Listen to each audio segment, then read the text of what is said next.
If you ever played classical music seriously, you carry that musician inside you, even if they've been quiet a long time. You stopped playing, something else became your life. This is about the afternoon my inner musician woke back up. Years ago now, on a stuffy September afternoon in Brooklyn, I sat down with a borrowed digital recorder, left the windows open, and played this. Competing with the traffic, the odd honk, cicadas at full hiss outside. I hadn't really played in years, not by choice exactly. The playing had just stopped, and stayed stopped for the better part of a decade. That afternoon was the first time in longer than I'd let myself think about. And trust me, I didn't sound like much, but it felt good. So a few weeks later, I did another one, and then another. And at some point, I decided, almost as a joke, to record all of it. Both books of Bach's Well-Tempered Clavier in no particular order for no particular reason. Never in a million years did I think I'd actually finish. I had half expected it to drift away from me the way these things usually go. It took 5.5 years, and I was more surprised than anyone when I reached the end, and found that the feeling waiting for me there wasn't anything I expected. It wasn't pride, far from it. It was something much closer to smallness. This is a video about why that's the best thing that ever happened to me.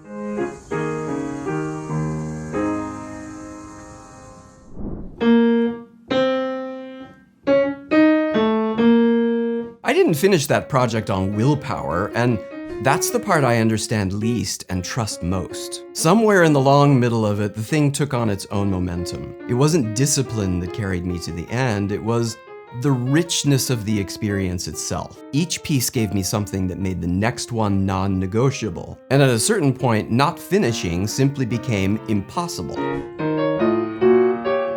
The music was doing the pulling, and I was just keeping up.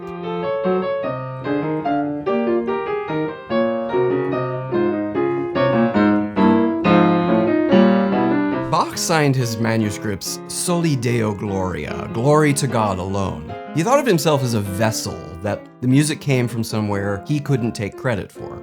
For a long time, that was just period detail, and I'll admit that there's a temptation, if you stay in this music too long, to do the opposite of what Bach wanted and make him the holy thing. Bach would have hated it. Whatever was happening to me wasn't religion. It was smaller and stranger, and it wasn't in my hands. It was further up, in the place that does the wanting and the noticing, and that place was quietly being rewired.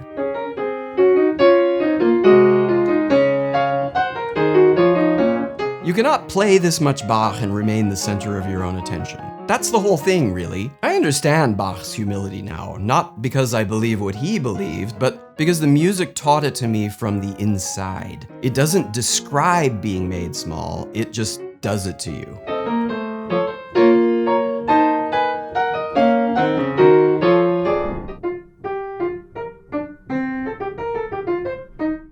Here's something else I didn't expect, and it's the part I most want to tell you about. The pieces everyone knows, the ones that turn up on every playlist called something like Bach for Focus. They're famous for a reason. Take the first prelude, C major, book 1. So elemental, it feels less composed than found, like something that was always there. But most pieces in the Well-Tempered Clavier aren't like that. They don't meet you at the door, they need coaxing.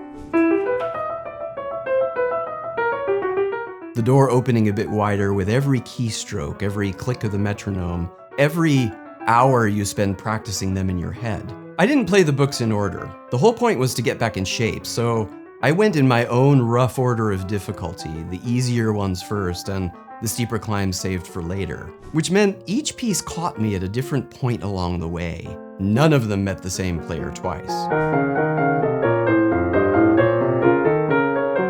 You could press play on that tonight and hear every note, but a piece you worked up stops being something that you listen to. It becomes somewhere you've been, and I mean that almost literally. When I hear my own recording of this one, it takes me back to a stroll up Lincoln Place the day I finished it. A familiar street, I'd walked it 1,000 times, but that afternoon I saw more. The notes are the same, what I hear is a day of my life. That's the country shortcuts never reach. Not a secret hidden in the notes, it's a secret hidden in you that only the long way around can unlock. There's a word for someone who takes the long way around for no reason but love. It's also the one people use to mean not quite good enough. Amateur. From the Latin, amator, one who loves. That's the sense I like better. By March 2014, there was just one piece left, because somewhere in the middle I began mapping the sequence with intention, and I knew how I wanted it to end. The last fugue of Book 1, B minor. The far side of everything, Bach's own ending, before he sat down and did it all again. What I didn't expect was how finishing would feel. The smallness.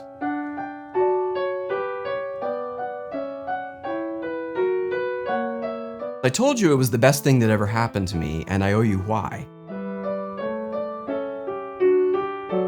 For years, I'd assumed that doing something difficult made you bigger, more capable, more of a somebody. And this did the opposite. The further in I got, the less of me there seemed to be. My opinions, my taste, the sense of myself as the one doing the playing, all of it thinning out. It's what happens in the last miles of a race. You stop having room for any of that. It all goes into the effort. And what I slowly understood is that the smallness wasn't the price of the experience, it was the experience.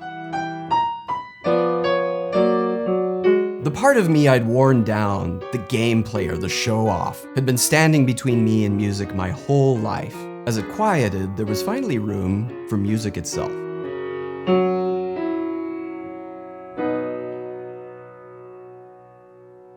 That's what these books gave me. Not mastery, the chance to stand tiny in front of one of the things our species has made that shows what we're capable of, and to be made smaller by it, gladly.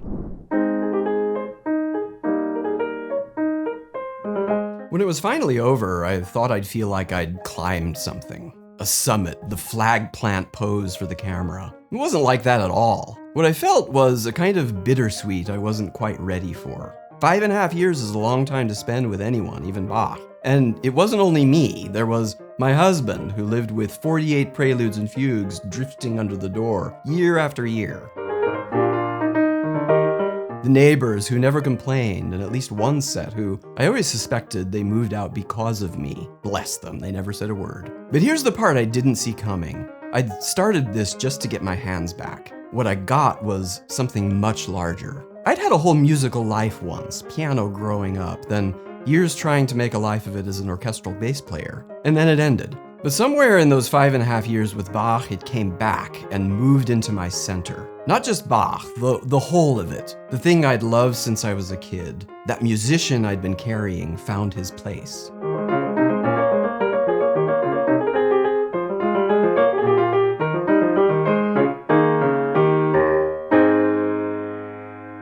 That afternoon was a little over 15 years ago now, windows open to the hot breath of urban summer. I hadn't really played in years and never imagined I'd finish. Never did finish exactly, it never ended. I'm still just an amateur. Thanks for watching. If you enjoyed this video, subscribe, damn it! See you in the next one.